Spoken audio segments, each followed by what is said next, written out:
जब तक आप अपनी खेती को समझने नहीं लगेंगे, जब तक आपको अपनी खेती के बारे में पूरी जानकारी नहीं होगी, आप इस अंधी दौड़ में शामिल होते रहेंगे, अपने खेती को खराब करते रहेंगे, हम अपने भविष्य को खराब करते रहेंगे। आपको जानकारी होगी 20 से 30 साल पहले जब DAP आया, यूरिया आया, पोटास आया, 12-32 आया, हम बीघे में 10 किलो 15 किलो का इस्तेमाल करते थे और हमारी खेती, हमारी फसलें बहुत अच्छी उत्पादित होती थी। और आज हम वही DAP, वही यूरिया, वही 100 किलो, 150 किलो, 50 किलो, 75 किलो की मात्रा में डालते हैं और उत्पादन उससे भी कम होता जा रहा है। आज दुनिया के वर्ल्ड मैप पे यदि हम देखें तो हमारी फसलों का उत्पादन दुनिया के 30% जो उत्पादन जमीन के हिसाब से पर बीघा पर एकड़ उत्पादन जो हमारा है, बाकी डेवलप कंट्रियों से हम 30% उत्पादन करते हैं और उनसे ज़्यादा खर्चा करते हैं, क्योंकि हमारा न्यूट्रिशन मैनेजमेंट नहीं है, इंटीग्रेटेड मैनेजमेंट नहीं है। जिस प्रकार से हम अंधाधुंध खेत खाद डालते हैं, वो खाद हमारा कितना पकता है, कैसे पकता है, इस बात की हमें जानकारी नहीं है। हम 100 किलो DAP डालने के बावजूद भी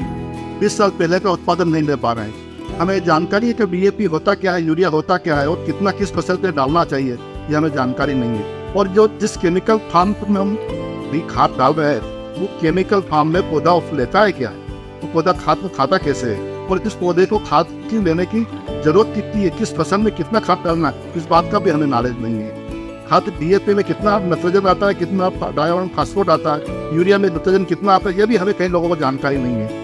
इन बैलेंस न्यूट्रिशन के बगैर हम खेती करना अब संभव नहीं है। हम NP के 3 खादों को जानते हैं, उसके अलावा secondary nutrient, micro nutrient, pH, organic carbon, इन चीज़ों को हम जानते ही नहीं हैं, क्योंकि जब तक हमें 16 पोषक तत्व, 17 पोषक तत्व हम खेत को बराबर नहीं देंगे, जब तक हमारी फसल पुरजोर रूप से नहीं पकेगी। 1 तत्व 2 तत्व दे देने से हमारी फसल कभी नहीं पक सकती। इसलिए आप आज इसीलिए हमने डॉक्टर चंद्राल साहब को हमारे बीच, आपको सब लोगों को अच्छी जानकारी देने के लिए बुलाया है कि आप इन लोगों से अच्छी जानकारी लें। हमारे सरकारों ने पूरे हर जिले में KVK स्थापित किए, कृषि विज्ञान केंद्र स्थापित किए, और हमारी आय बाहर बैठा हुआ व्यक्ति दुगनी नहीं कर सकता। हमको हमारी आमदनी बढ़ानी है, हमको हमारी खेती सुधारनी है, तो हमें खुद सजग होना पड़ेगा। उस सजग होने के लिए हमें हमारी खेती और व्यवसाय के प्रति, प्रबंधन के प्रति, उसकी खेती के कार्यकलापों के प्रति और टेक्निकल जानकारियों के प्रति और आधुनिक की मशीनों के प्रति हमें जानकारी हासिल करना पड़ेगा।